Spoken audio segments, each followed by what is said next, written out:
Сезгә кадерле дуслар, сезгә шундый сорау бирәсем килә. Кеше ни өчен ураза тота, намазлар укый, корбаннар чала, хәерләр бирә? Оҗмахка керү өчен диярсез сез мөгаен. Ураза тотуы, намазлар укуы, хәерләр бирүе, изгелекләр кылуы белән кеше үзенә оҗмахта урын сатып ала булып чыгамыни? Ләкин Аллаһның сүзе менә нәрсә ди? Кеше бер ничектә үзенең туганын юлып ала алмый, һәм аның өчен Аллаһка берни бирә дә алмый. Җанын да бәя биреп котылдыра алмас, һәм ул мәңгегә булмас та. Кабергә ятмас һәм мәңге яшәү өчен Алланы беркем дә сатып ала алмый. Ишетәсезме? Мәңге яшәү өчен кеше Аллаһка берни бирә алмый. Аллаһы үзенең мәрхәмәтен кешеләрнең дини гамәлләренә һәм гореф-гадәтләренә сатмый. Аңа кирәк түгел Аллаһының сүзен артка ташлап, кешеләр кылган тышкы тәкъвалык һәм дини йолалар үтәү. Кеше үз туганының җанында, үзенең җанында бәя биреп котылдыра алмый, ягъни юлып ала алмый. Бу сүзләрнең мәгънәсе турында бераз уйланыйк. Кемнәр өчен юлып алыну кирәк? Кул биләүчеләр җәмгыятендә еш кына кулларны бер хуҗадан икенче хуҗага сата торган булганнар. Кайвакыт кемнеңдер туганы яки якын кешесе килеп, кул яки әсир өчен билгеләнгән хакны түләп, аны иреккә җибәргән, ягъни аны юлып алган. Димәк, юлып алу ул кул, әсир яки заложник өчен тиешле хакны түләп яки тиешле таләпне үтәп, аңа ирек, азатлык бирү дигәнне аңлата.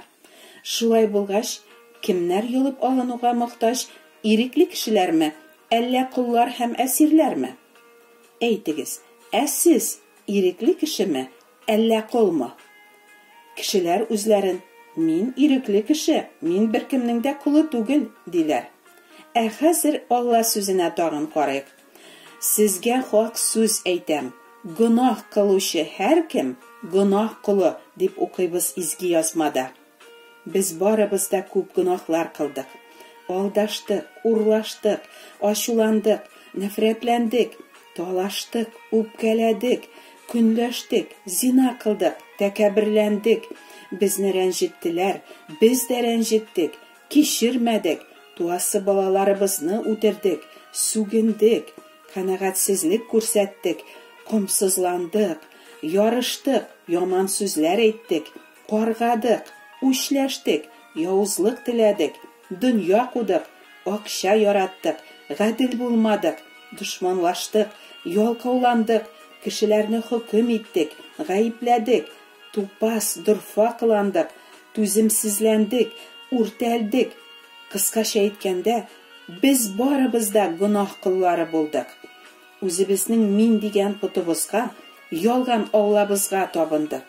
Аллаһка буйсынмадык, аның сүзен белергә дә теләмәдек, санга да сукмадык, үзебезчә генә яшәргә теләдек. Менә ул иң изге затка каршы баш күтәрү. Менә ул Аллаһы каршында иң җирәнгеч, иң зур җинаят. Без барыбыз да тормышыбыз патшасын бәреп төшереп, йөрәгебез тәхетенә мин дип аталган җирәнгеч путыбызны утырттык. Кемдер оятсыз рәвештә минем гөнаһым юк, мин бернинди дә гөнаһ кылмадым ди хәтта. Вөҗданнары тою сәләтен югалткан андый ялганчыларга Аллаһның сүзе булай дип җавап бирә.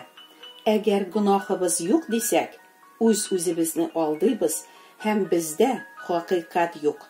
Без гөнаһ кылмадык дисәк, Аллаһны ялганчы итеп күрсәтәбез һәм аның сүзе бездә юк. Менә шулай. Ничек уйлыйсыз, гөнаһларга карата Аллаһның мөнәсәбәте нинди? Раббы Алла кешеләрнең гөнаһ кылуына битараф кына карап торамы? Без беләбез, әгәр кеше җинаят эшләсә, ул хөкем ителергә һәм җәзага тартылырга тиеш. Кеше бик күп җинаятлар эшләсә генә түгел, хәтта бер генә җинаят эшләсә дә, ул барыбер хөкем каршына басарга һәм моның өчен билгеләнгән җәзаны алырга тиеш. Безнең кылган һәр гөнаһ изге Аллаһыга каршы кылынган җинаят ул. Һәм Аллаһы үзенең сүзендә моның өчен хөкем карарын инде чыгарган. Гынах өчен әҗер үлем. Ягъни гынахлары өчен һәркем мәңгелек җәзага, тамукка китәчәк ди. Сез ризамы Аллаһның шушы сүзләре белән? Гынахларыгыз өчен сез тамукка лаек кешеме? Юк, нишләп мин тамукка лаек булыйм? Әнә фәлән кеше ул чыннан да тамукка лаек диярләр мөгаен бик күпләр. Әйе, син дустым, шулай дип тә башкача да үзеңне акларга тырыша аласың. Ләкин синең бернинди дәлилең дә, яхшы кеше булуың да, хәтта синең күп савапларың да Аллаһы каршында сине берничек тә аклый алмаячак ди Алла сүзе. Сиңа инде хөкем карары чыгарылган. Син гынахлы һәм мәңгелек тамукка китәргә тиешсең. Сиңа инде Аллаһының утлы угы төскәлгән. Тәнеңнән җаның чыгу белән үк син тамукка, мәңге бетми торган газап урынына китәчәксең ди Аллаһының сүзе. Бу дөньядагы иң начар хәбәр. Һәр кеше мәңгелек тамукка гына лаек. Һәм һәр кемне мәңгелек газап көтә.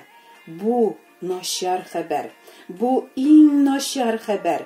Моннан да начаррак, кайгылырак хәбәрнең булуы мөмкин түгел. Без кешеләр барыбыз да тамукка юл тотабыз. Дин тотмаучылар да, дин тотучылар да, игелек кылмаучылар да, игелек кылучылар да, савап җыймаучылар да, савап җыючылар да, курбан чалмаучылар да, курбан чалучылар да, бар кешеләр дә.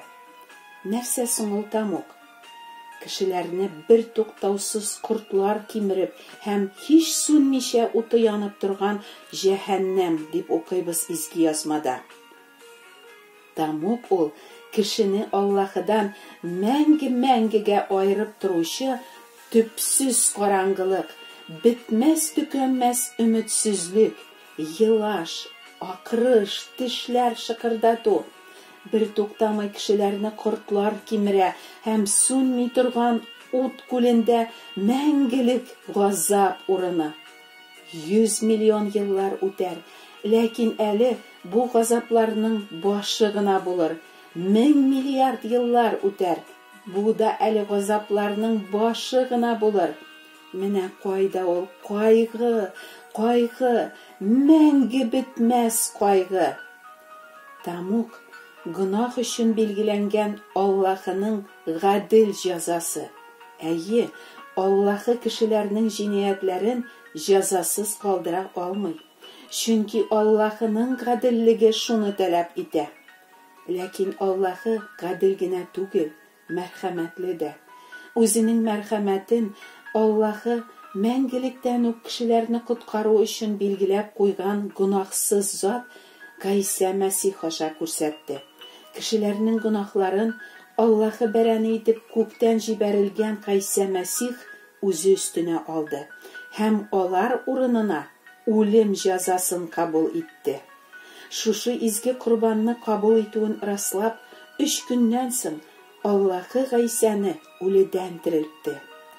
Без гынах кулларын юлып алу өчен Гайса үзенең гынахсыз каны белән хак түләгән. Менә ул яхшы хәбәр. Юлым хакын безнең өчен Гайса инде түләгән. Менә ул безнең өчен иң яхшы, иң сөенечле, иң мөһим котылу хәбәре. Гайса Аллаһы ачкан мәрхәмәт капкасы. Аның аша кирегез һәм сез котылырсыз дип вәгъдә бирә Аллаһы.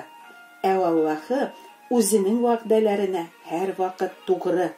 Ул үз вәгъдәләрен бер кайчан да бозмый һәм үзгәртми. Гынах сазлыгындагы кешеләрнең җаннарын тамуктан коткару өчен Гайса бүген дә үзенең кулын сузып тора һәм аларны кызганып ялвара. Дустым, кабул ит минем мәрхәмәтемне. Аңла, эш-гамәлләрең, ураза намазларың белән син үзеңне тамуктан юлып ала алмыйсың. Вакыт бар чакта тизрәк тәүбә итеп борыл һәм иман ит. Нигә сиңа мәңгелек газап урынына китәргә.